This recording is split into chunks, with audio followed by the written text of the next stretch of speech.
Hi, I'm Lisa Starr, and I'm here today to share with you my ePortfolio for my Educational Leadership Master's Program.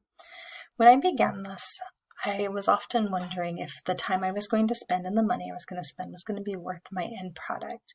Well, I'm happy today to show you all of the things that I have put together over the last 2.5 years of work in gaining this master's degree. Part of my leadership philosophy is that I am a democratic leader.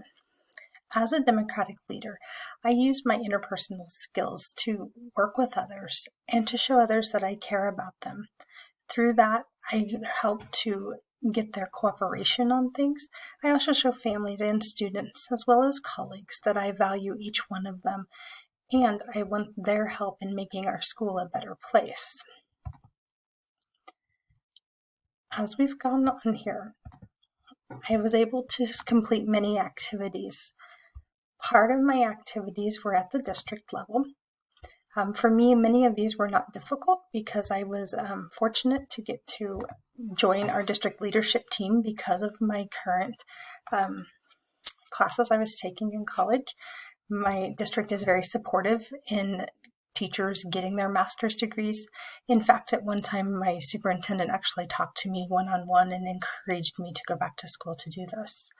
Many of the things that we did in class, I was able to use as some activities, and it also furthered my knowledge of what makes a building in a district run.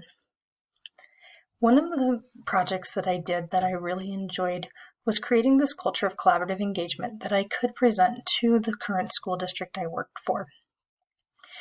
I believe that collaboration is incredibly important, not only within a building, but also within the community.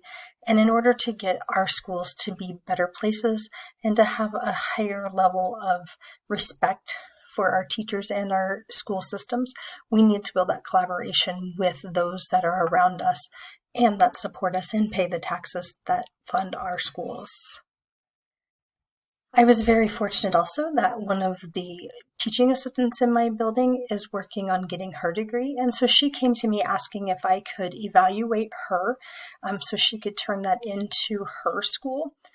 While we did get to do the evaluations online through Fort Hays and working with their special ed degree seeking students, I was excited to get to be in person and watch a lesson, as well as giving constructive feedback, not only during and after the lesson, but before the lesson. That teaching assistant and I were able to collaborate and kind of plan out her lesson and give some ideas to help her feel more confident in what she was doing. The next piece of this is my elementary level activity slideshow. Because of my position as an elementary math coach, I do have a lot more activities at this level, as we were expected to include at least 7 of them. Again, I'm a big proponent of collaborative cultures, and so when we were able to create a Powtoon to share the different types of leadership styles that we determined that we were, as I said, I was a democratic leader, and as I would continue to go through as a principal, if I would get a job, I could return back to this Powtoon and watch it to help remind me of what I could do to be a good leader and to incorporate ideas of my staff. Another Powtoon that we were able to create was about being digital citizens. We created one for staff members as well as one for students. Both of these would be able to be used in another time later on down the road to help with professional development as well as expectations for students. I believe that the supportive and inclusive cultures for school is very important. I am fortunate to work in a school that is diverse, and being able to think of different ways that we can reach each student's learning needs with changes and differentiation across the time. We do need to ensure that we have equitable access to resources. This project was another one that would be very beneficial as a leader to take a look at again at a later time. Another piece was when we determined the academic and non-academic barriers of our learning. Many times we get kind of held down by the academic piece, but we do have to remember that there's a lot of non-academic pieces to education. Not only are we there to teach the students about reading, math, science, and social studies, but we definitely need to fill in their social emotional needs as well as give activities for students to broaden their horizons and so that they can come up with ideas of things to make them successful as they continue to grow. Through the activities that I got to participate in, I did get to go to what we call Unity Night, in which I was able to communicate with parents on a small group level. We had 5 families there that evening, and we were able to answer parents' questions when we gave them the results of their kids' testing. Parents were comfortable asking us questions in that small setting. We did have some Spanish-speaking families with us, so there was a translator available to help us with any communication barriers that there were.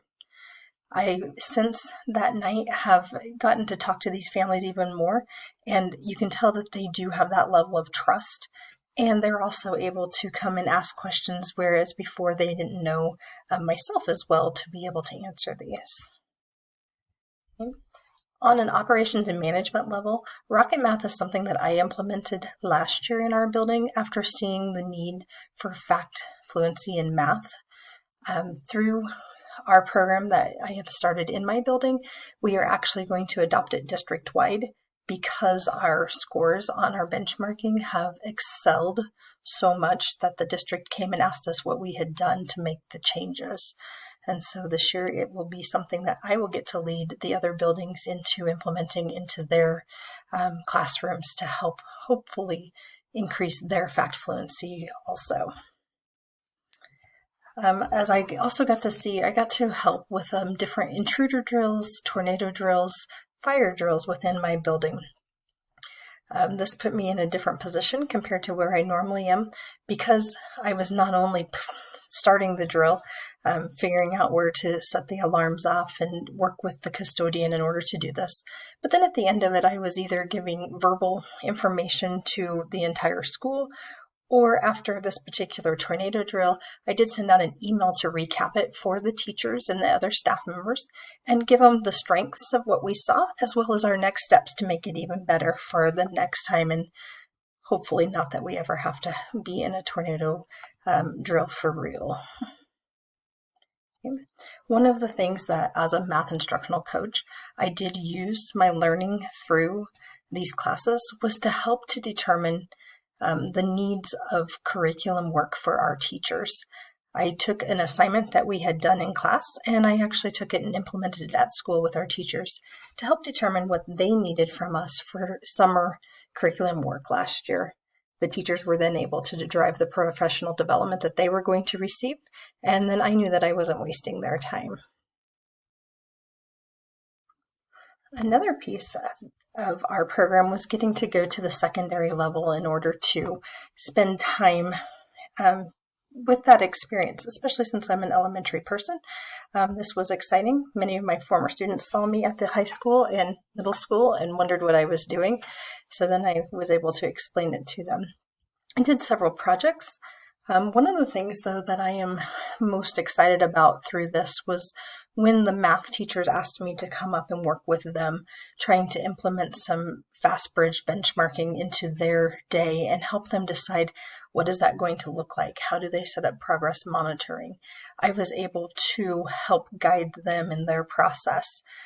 This not only helped them, but it definitely helped me to be a leader.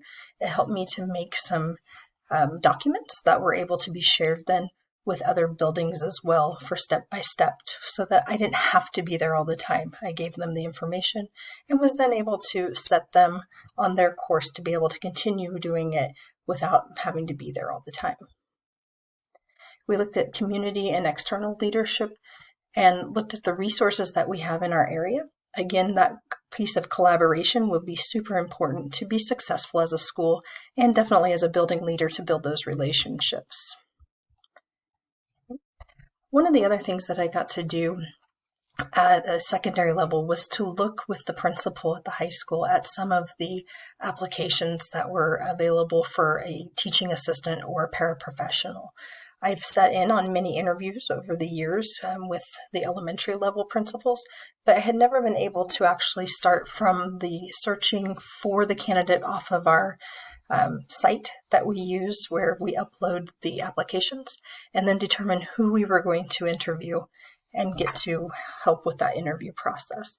This definitely will be helpful as a building leader to have those entire steps in place that I have gotten to do.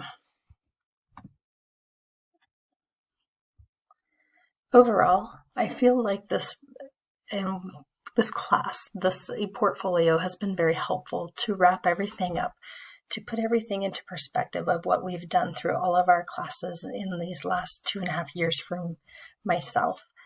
I can see the purpose of each class. I could see how everything fits together at the end. And I feel like it was a good culmination project just to get everything pulled back together and to see how much we've actually done through all these classes and how much they are helpful to our jobs as possible building leaders. Thank you for your time, and I'm excited to graduate as a Fort Hays Tiger.